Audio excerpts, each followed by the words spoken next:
So I've just made a few high-level points, and we'll see as how this topic unfolds itself as we go along.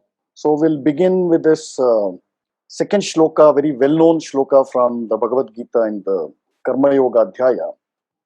Kutastva kashmalamidam vishame samupasthitam klaibyam masmagamah partha naitatvai upapadyate kshudram hridaya daurbalyam tyaktvottishta parantapa. I don't think a greater opening for this or a more appropriate opening for this kind of a topic is needed. So I chose this shloka. That said, this shloka does many things at the same time, and needless to say, it's a highly inspiring shloka from the Bhagavad Gita, and I don't think we need a better motivational work, a bigger guide for our entire life and the Bhagavad Gita, instead of reading all kinds of random self-help books, that teach you how to live. You have a treasure house right in your backyard, so to say. There's a reason why I quoted this shloka, because the Hindu mindset today largely resembles that of Arjuna, to whom Krishna begins, Bhagavan Shri Krishna begins his reply with this shloka. Now let's just think about it. What do Hindus have today as a global community? We are the third largest religion, or dharma, if you don't want to use the word religion. We are the only religion that to which the word dharma can be most appropriately applied. I said our mindset today resembles that of Arjuna. Now let's think about it for a bit. What do Hindus have today as a global community? We have everything. We have strength, both in numbers, in terms of resources. We have goodwill. We have a timeless philosophy that is unmatched and will be unmatchable. We have an extraordinary spiritual and worship heritage. We have a glorious, unbroken civilization which continues to survive today intact. It is the oldest civilization and culture in the world. We still have grand temples. We keep building a new temple every day. Somewhere in the world is being built. Just think about that. Then we have huge wealth spread across the world among the Hindu community. We have immense respect on the global stage. We have produced world-class scientists, artists, writers, actors, and we have the greatest culture in the world, the most sublime culture in the world, a living culture in the world. We have an extremely strong family system, which we do not see anywhere in the world. We have only the greatest gift, perhaps, that we have given to the world, that is Sanskrit. Right now, I have listed about 24 items, 24 strengths that Hindus have at their command, at their fingertips. This list can only be multiplied infinitely. We have all of this, all these treasures, but we are still like Arjuna. Now, remember that Arjuna became faint-hearted after he had gone to Indraloka, to the heaven, to Swarga. Why did he go there? He didn't go there to have a party. He went there for military training, to obtain astras and shastras, to obtain weapons. And why did he go there to obtain weapons? Because he knew that one day he had to fight the great Kurukshetra war. It was preordained. And yet what happened when the war actually came to him? What happened then? On the battlefield, he became dejected, not because he was scared of losing. He was the greatest warrior of his time, and he was not scared of losing or even dying. It's like this, the closest analogy, everyday analogy I can give us. It's like you have made all preparations to cook a grand feast, a delicious meal. You know how to cook. You're a master chef, to use a contemporary term, but somehow you're scared to light the fire, which actually is the first step for cooking. The Dwapara Yuga still had some dharma left. And therefore, Arjuna could get a great preceptor, a great master, an extraordinary guru like Bhagavan Shri Krishna. But today, in this Kali Yuga, Hindus have no choice but to become both Krishna and Arjuna. They have to play this double role. They have to constantly invoke Bhagavan Shri Krishna within themselves, and they have to put on the military uniform of Arjuna, because the alternative is, what is alternative? There is no alternative. We are waging a battle, we are fighting a battle for mere survival. There is no alternative but to do this, but to play this double role of Krishna and Arjuna. One of the commonly repeated quotes, even after nearly 1,000 years of repeated brutal, barbaric Islamic invasions, followed by nearly 200 years of British colonization and ongoing Christian conversions of all sections of Hindu. Despite all these repeated attacks, India is still a Hindu majority country. This I'm sure all of you have heard. But what nobody asks, what nobody tells, is how exactly did this happen? How come even after more than a millennium, or at least nearly a millennium, how come India, or whatever remains of the original India, how come that part of the world's geography, did someone do some kind of magic and said, okay, fine, whatever happened in the past happened, but you're still a majority? Did it happen by magic? You know the answer very well, as much as I do, that the answer is not magic. The answer is blood. Blood and valor. Valor, the nearest English equivalent, is what we all know as Kshatra, or the warrior spirit. Not just the fighting spirit. It is valor and it is a warrior spirit. Now, it is not even merely a spirit of a soldier who goes out in the battle and fights. It works at a very deep and fundamental level, as we shall see going forward. Now, it is this Kshatra that gave Hindus the innate self-confidence to fight so powerfully, fight so repeatedly, relentlessly. We must remember that throughout this millennium-long history, Hindus never gave up fighting. Even today, they haven't given up fighting. They never put down their weapons. They might have had, they might have faced some kind of, dark times, but they never lost hope. And more importantly, they never gave up fighting. And even more importantly, the majority of Hindu sections, Hindu society, did not convert to alien faiths, like predatory faiths like Islam or Christianity, unless they were, a sword was put on their neck and said, you convert or we'll kill your wife or kill you or whatever it is.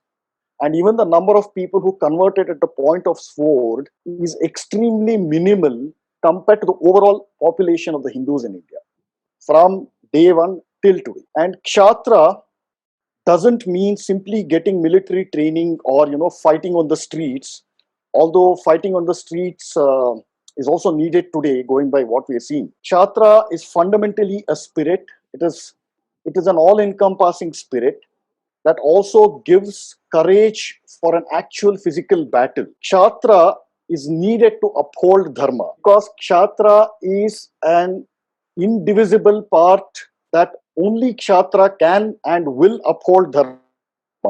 And in turn, dharma guides Kshatra. So you see the inseparable relationship there. Without dharma, Kshatra becomes mere barbarism and savagery, whose most visible manifestation is what we see every day on an ongoing basis. It has one word. It is called jihad. Jihad is a religious imperialism that is based on one man's sayings, which were codified in a very crude way in one book, which is called Holy, which should give you roughly a rough idea about what holiness, how Islam defines holiness. There is no dharma there. There is just pure savagery. It is an all-out war with no scruples, no principles, no morals, except a crude and brutal capture of political power. It's kind of strong, but I hope, I had to say this in order to emphasize the full import and significance of the word Kshatra, both in theory and in practice.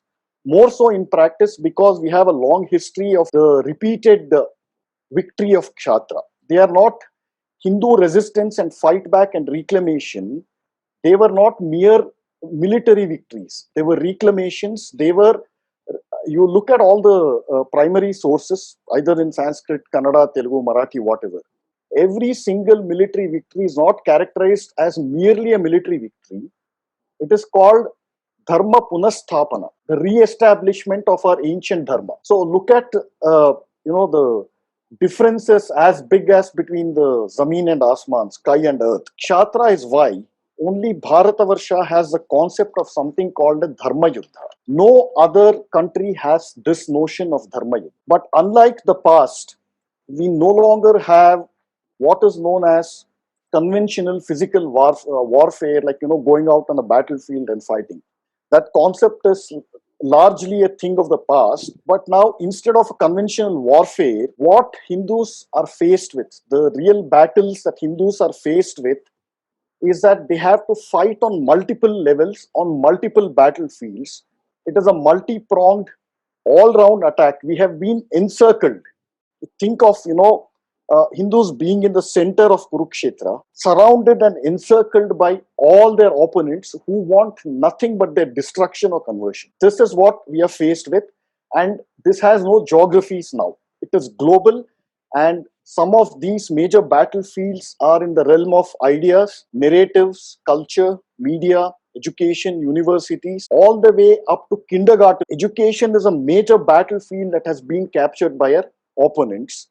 Even sports has not been spared. You look at what happened, when that lady, she bowed down to her tribal custom or tribal goddess. I forget her name. So immediately the media did not look at her as someone who had, attained a great height in sports. What they looked at is, that she was regressive because she practices what they call backward Hindutva practice, because she bowed down to a Hindu goddess, to a Shakti Devata. So these are some of the major battlefields. Nothing is spared. Nothing is spared from the invasion and takeover of our opponents. And it's spread across the globe, like I said. To state the obvious, everybody has to please remember this fundamental point always in the time that we're living in today. Hindus have no friends anywhere in the world. I'll repeat that. Hindus have no friends anywhere in the world. India as a democracy, as a sovereign republic, India might have some temporary friends at the diplomatic level, at the level of global trade and business and other nice things. But these are temporary friends, and they are fair weather friends. But Hindus as a civilization have no friends. This is the main reason for the relentless, ruthless 24/7 attacks against Hindus. When our opponents look at Hindus, they do not look at whether this guy is a Dalit. On the ground, in the media, what do? They shed crocodile tears for Dalit rights and, downtrodden and poor people. At the level of strategy, they look at them as Hindus who need to be converted. This level of deception plays out at multiple levels. And the intent of all these attacks is the same. One thing what we need to remember is that our opponents cannot win in a fair fight. They cannot win in a direct battle where there are well-defined rules of engagement. There's simply no way they can win that kind of a confrontational one-on-one fight, in the sense that we understand. The tactic is one of the tactics, and this is a major tactics, all of you are familiar with it, is to abuse, attack, assault so viciously, so continuously, so relentlessly, so ruthlessly, that the Hindus become demoralized. They become ashamed of themselves. And as you're all familiar, this has a history of more than 150 years. When the British found out that Hindus could not be broken culturally, there was a way to break them culturally, which was when what the British did. And this is a tangential point. One of the evil geniuses methods that British did to break Hindu society was, apart from introducing English education system, was to make a comprehensive study of the entire Hindu society, as if it was like a museum piece, like a laboratory experiment. You should all read this beautiful book called The Hindu Martial Classes. It was written by a British general. Was that he broke down all what is known as a warrior classes, soldiers, the fighting forces. He broke it down to the last man. So when you look at the army composition even today, various regiments, what do you see? You see the Jat regiment, you see the Rajput rifles, you see the Assam rifles, Madras sappers, all these guys. Why are they named like that? It came from this book. These were known as the fighting or the Kshatriya classes. So how do you break them?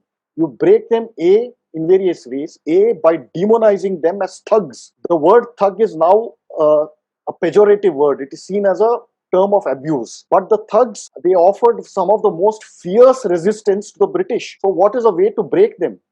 You brand them as criminals, as robbers, as bandits. make their life, isolate them basically, make their life so miserable, create public perception, a negative public perception against them. They were freedom fighters. And this example can be multiplied across different tribes. All of them were Hindu tribes. So systematically, you isolate each component of Hindu society that threatens you at multiple levels. So you demonize the Brahmins. Why? Because they were the custodians, or they had knowledge about the spiritual and philosophical aspects that sustains Hindu culture. So you demonize them.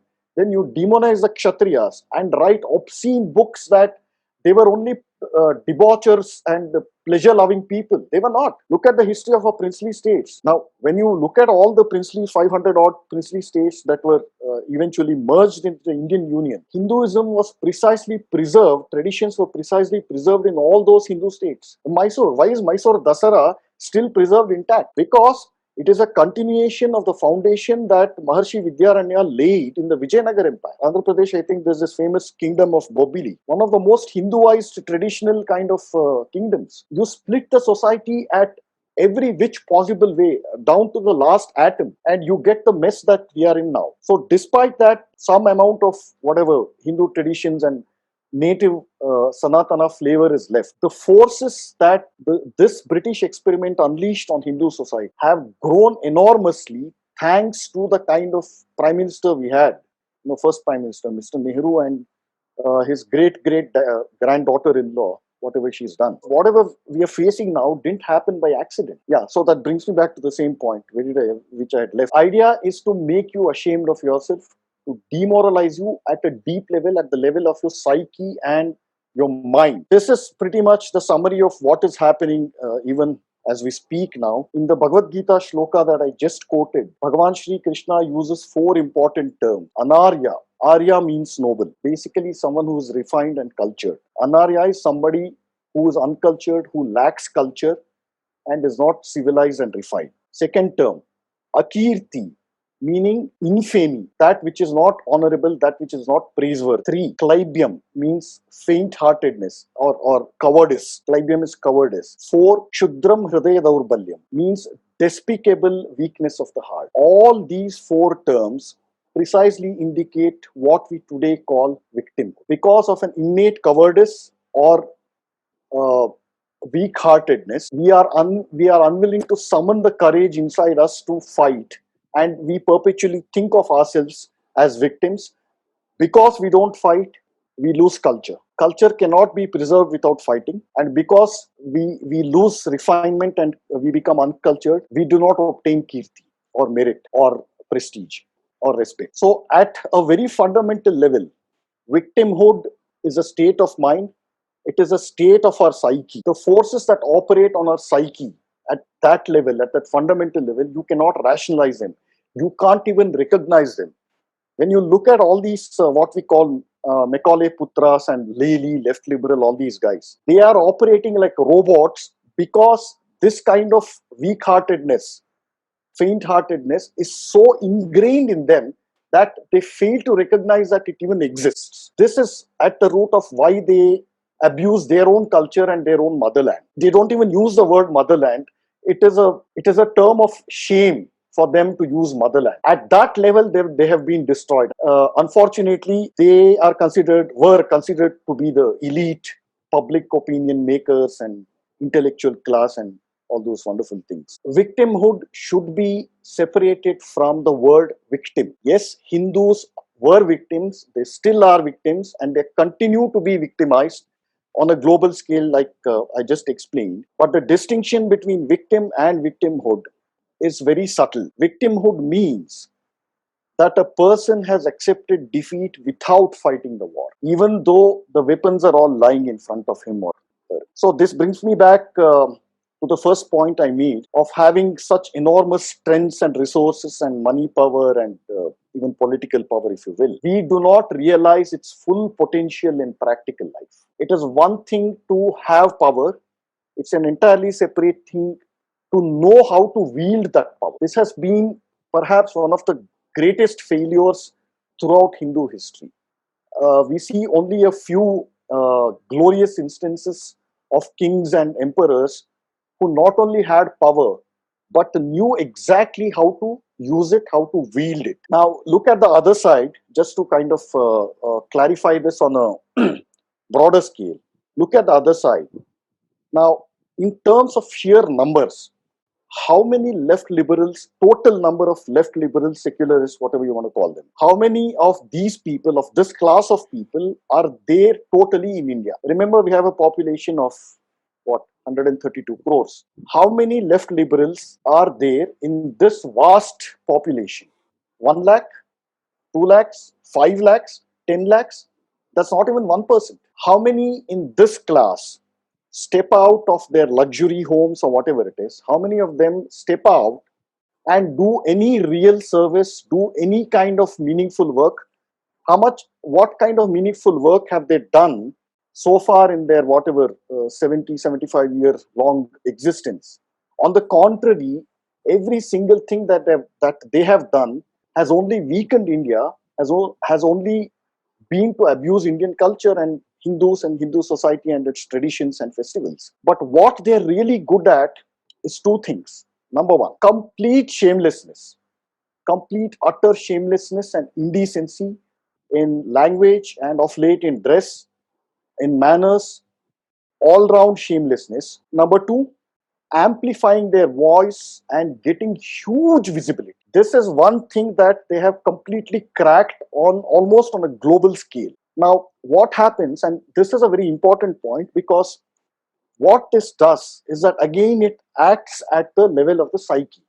When you see the same jokers everywhere, in papers, in TV, social media, internet, everywhere, when you see the same faces and the same jokers saying the same things repeatedly, again and again, and it's not even on a daily basis, each person, peddles this nonsense multiple times a day. So that acts as a force multiplier, and therefore a kind of public perception is created that they must, they're saying this, all of them are saying this, they must be really bright and learned and knowledgeable, intellectual. This kind of fake halo, a fake kind of light is created around them, and as a result, the ordinary persons, including Hindus, they begin to overestimate their real strength because of this kind of an atmosphere that they have created. So this is called setting the narrative. Basically, you use the same word and you copy paste it and change the language. What, as a thought experiment, you can pull up any random newspaper, for example, Times of India. You begin reading their archives from around, roughly around 1986 till the Babri Masjid was demolished. So you pick up a copy of Times of India, of that time, the archives, then Hindustan Times, Illustrated Weekly of India, Hindu, Frontline, 4 or 5 papers. Compare the op-eds, columns, editorials, lead articles, expert columns.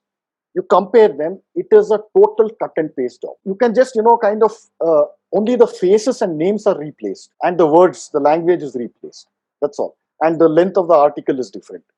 What they're essentially saying is the same thing. Nehru is our great father. Secularism is the only religion of India. Hindutva is a terrorist cult. RSS is a terrorist organization. The fall of Babri Masjid was the destruction of India. Okay, I've given you 6 points. So they keep these 6 points in one page and then fill in the blanks. Romila Thapar quotes Ram Guha. Ram Guha quotes Rajdeep Sardesai. Rajdeep Sardesai quotes his own wife. So this is what they did for more than 50, 55 years continuously. So obviously they get to set the narrative, and that has had a very negative impact, to put it mildly. What that does on the psyche of the larger psyche of the people is that, like I said, the ordinary person really easily overestimates their real strength because of this all this fake environment that has been created. And I'm going to tell you one thing, what has preserved us in spite of the relentless attacks: the sheer numbers of Hindus and their what is known as their illiteracy and backwardness. As long as there is that last dirty villager,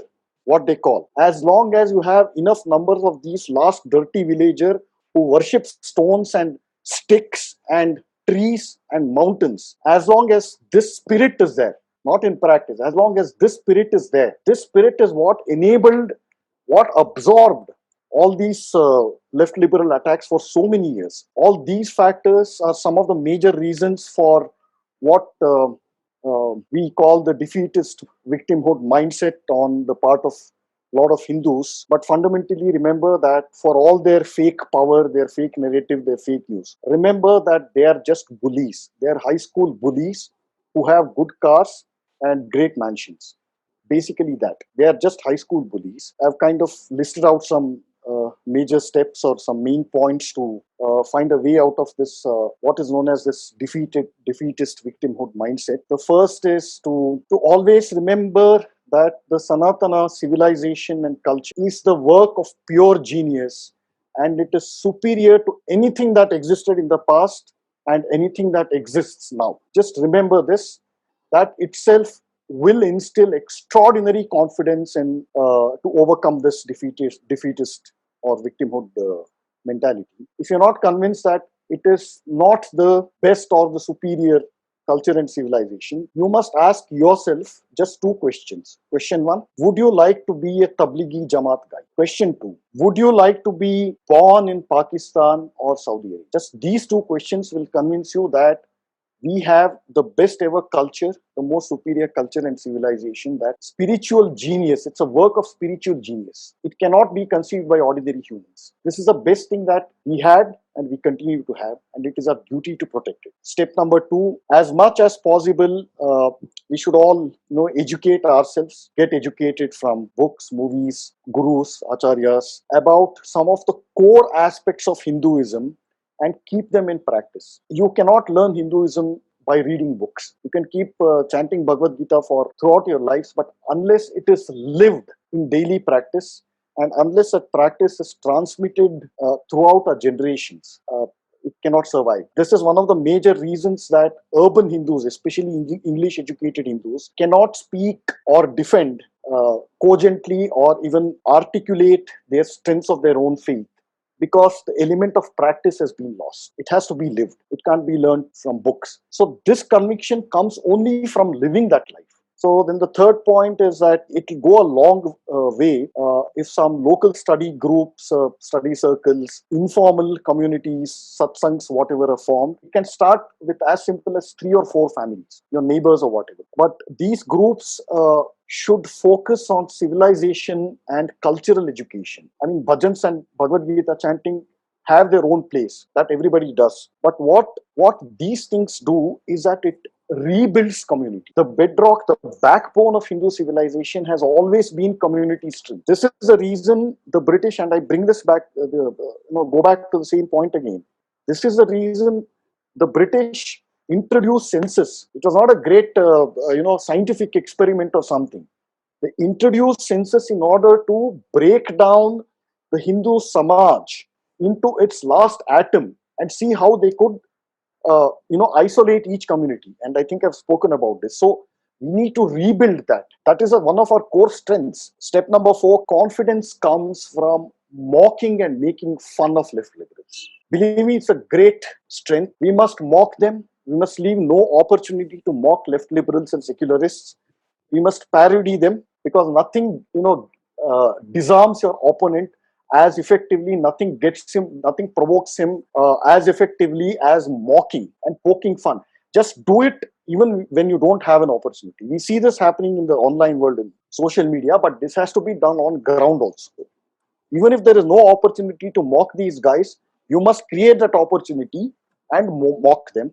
You must parody them, you must caricature them. But for heaven's sake, do not engage in any debate with them. It's another point that they don't, come and participate in a one-on-one logical debate.